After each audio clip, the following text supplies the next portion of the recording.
All right, Shane Burgos joins us. He returns to action at UFC 262, May 15th in Houston, taking on Edson Barboza. And this is a fight everybody has circled on their fight cards right now. Shane, how are you, man? I'm good, man. Thanks for having me on. So no one got to really see it because you went in the bathroom and you slicked it back a little bit, but that hair, man, is unbelievable right now. What's going on? I just been growing it out for me. My hair grows so damn slow. Let me just see how long it takes me to grow out. And I shave the sides, but I keep the front and the back going long. And it's been like 2 years, and it's barely down my shoulders. Like, it takes forever for my hair to grow. That's 2 years worth? Yeah, basically 2.5 almost. Well, first things first, we saw that another member of the Burgos clan was welcomed to the world recently. When did that all happen? Tuesday, last Tuesday. She should be a week old tomorrow. Yeah, my second daughter came, Grace.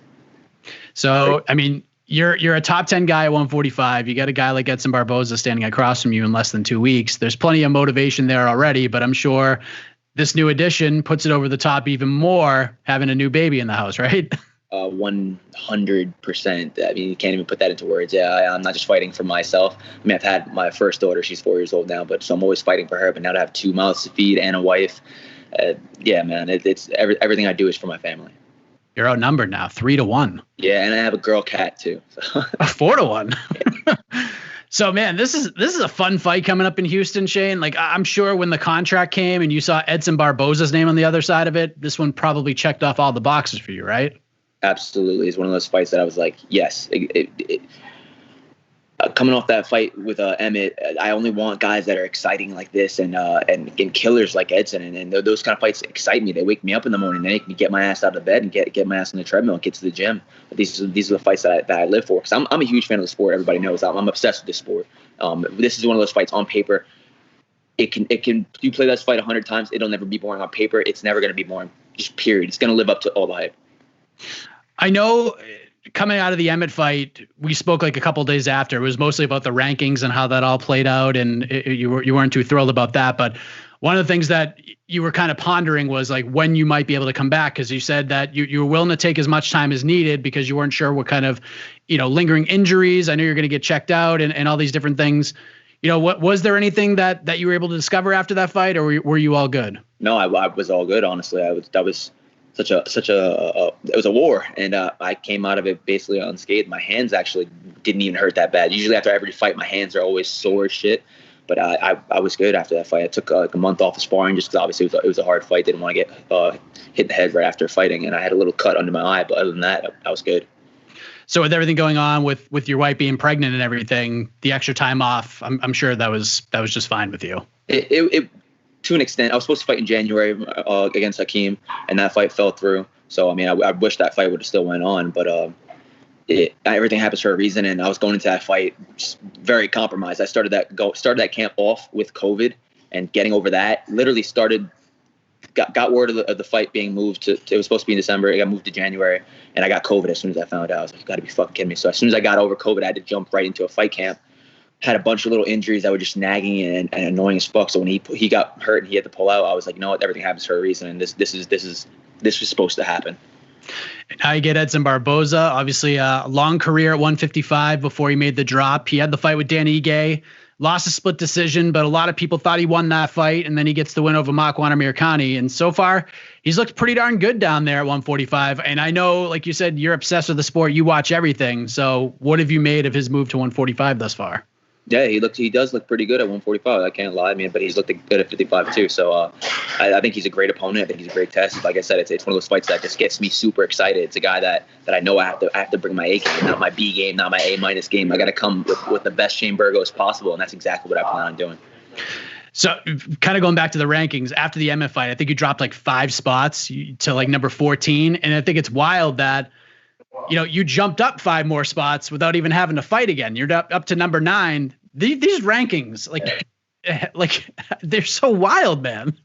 I don't make the rules, but I was like, all right, fuck it, I'll take it. I mean, I don't know, man. It's weird. It's really weird. But I guess it worked out in the long run for me. I mean, I haven't fought since my last fight, and my ranking's been moving constantly, but it's been going back to normal now. So, I mean, I feel like a 9 is a good spot for me. I think that's a well-respected spot. I would agree with that. How excited are you to get back to the fans? Because I mean, the Emmett fight, man, it was the empty arena and it was super fun. But we saw how rowdy the crowd was in Jacksonville, and I assume Houston will be bringing the ruckus as well. You must be just beside yourself that not only do you get to fight Edson, you get to do it in front of 17,000 people. Exactly, like the fight with me and Josh, that deserved the crowd, that deserved a big crowd, and the crowd got robbed of that. And but now to get this one.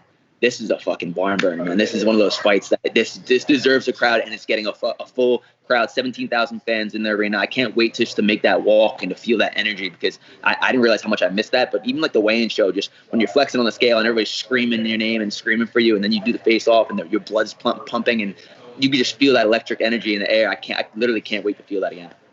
And you get to fight on the same card as Nate Diaz against Leon Edwards in the vacant title fight. It's a pretty damn good card. Super pumped to be on the same card as Michael Chandler. I'm a huge fan of that guy too.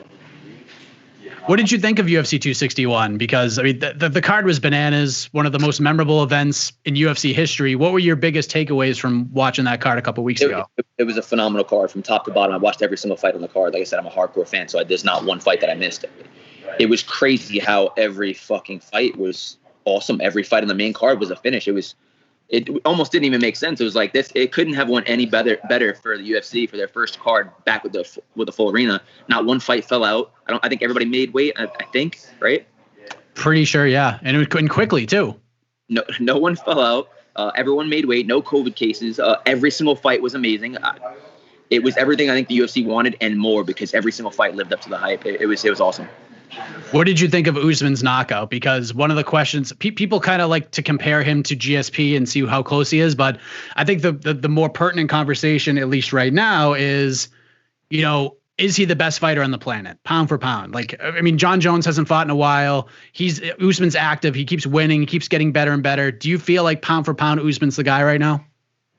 Yeah, with Khabib out too, I think you have to say, and I'm a big fan of Jorge, so that was hard to see. And but I'm a big fan of Usman too, and to get a finish over Jorge Masvidal like that's a huge statement. It really is. Jorge over a full camp too. I think Jorge gave him his props too, because I don't think anyone saw that coming like that. It was a beautiful setup on the punch. It was really nice. I got to give him his props on that, because it's Jorge Masvidal. This dude's eating bombs from the best guys in the world for years, and to put him out like that was super impressive. So at this moment right now, you got to say Kamaru Usman's number one pound for pound, with Khabib being gone and John Jones not being active. But if Jones comes back and he wins the heavyweight title, then it's hard not to say Jones is number one again. You know what I mean? Yeah, if you beat Francis, I think that kind of puts you just process of elimination. Did you enjoy watching Yuri Prochazka create all sorts of chaos on Saturday? That dude is just fun. He's definitely fun. He really is. He's so intriguing and interesting as outside the cage, and then even inside the cage, it's almost like his personality translates into his fight style, because he's interesting to watch. It's just, you don't really know what the hell he's gonna do. Like that elbow into the spinning elbow. It's like, this dude's just fun. He's just such a wild man. Like people are comparing him to Tony Ferguson. Someone DM'd me the other day and said, I think he's a hybrid of Gaethje and Ferguson. Like he's got the qualities of both of those guys. Like it's just so wild. Do you kind of agree with the way people are comparing him? I do. That's actually a really good analogy. I do. He does fight like Tony to an extent, where he's coming forward and doing crazy shit, and doesn't really seem like he gives a shit what his opponent's going to do or what his opponent's trying to do. He's just going to do what he wants to do the entire time. I love that. Well, now it is your turn to create chaos. May 15th, you're coming off that loss to Emmett, trying to defend your spot in the top 10. And featherweight is really interesting right now. And I know we've talked in the past about how deep the division is, but now we're starting to see some of these guys that you were excited about from the outside making their way into the top 15. And I know that like every fight is your biggest fight, but considering what this division looks like right now, the man standing across from you in a big spot on pay-per-view, outside of the MMA cliche of it all, this is the biggest fight of your career, is it not? 100%. It's funny coming off a loss, which to get to this big of a fight off of a loss, it doesn't really happen much. So I feel like all the stars are aligned and everything's happened for a reason, and I'm put in this position for a reason. I just had a baby girl. Like I feel like the stars are aligned. God put me here for a reason, and I'm gonna go out and do what I was put here to do. I'm gonna get this win. By any means. Did you take a lot away from the Emmett fight that you can use more? Like, were there learning? I mean, there's learning lessons every fight, but having a fight like that and taking on a guy like that who ate shots and was landing some big shots of his own, did you take a lot away from that'll help you move forward?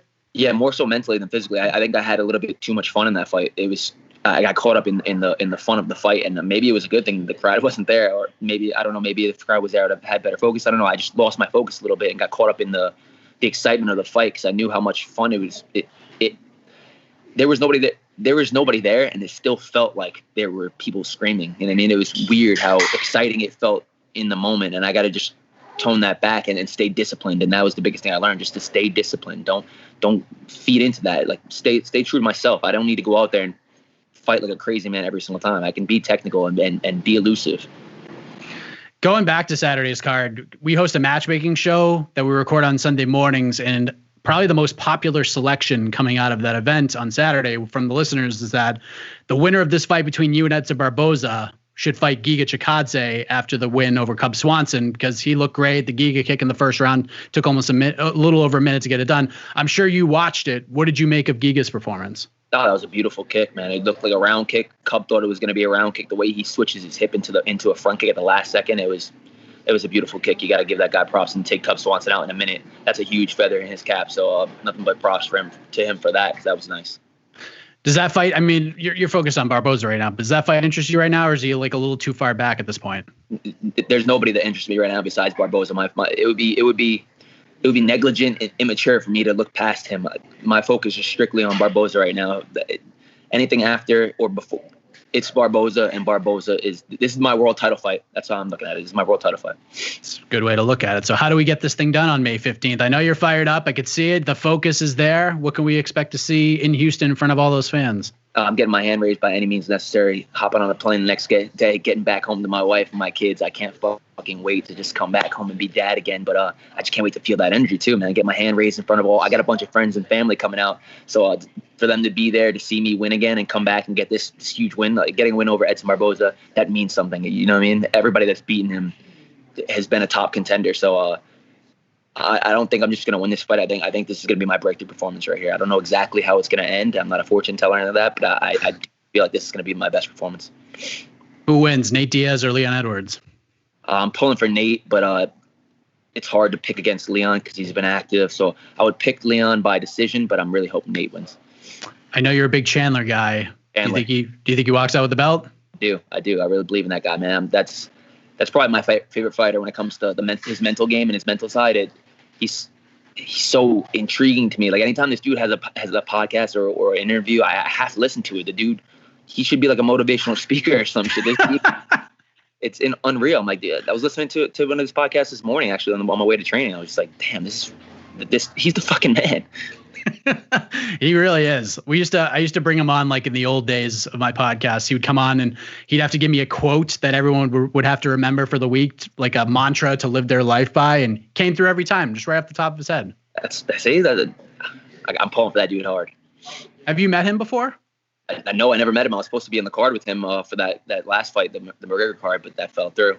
But I think we'll be in the Houston together. I'm excited to meet him, talk to him, chop it up a little bit. There you go. Well, I see you're at the gym right now, Shane. I appreciate the time, man. Looking forward to this fight, the people's main event on May 15th, UFC 262 against Edson Barboza. Thank you for the time as always, man, and all the best to you in the fight. Thank you, brother. Have a good one. You too, man.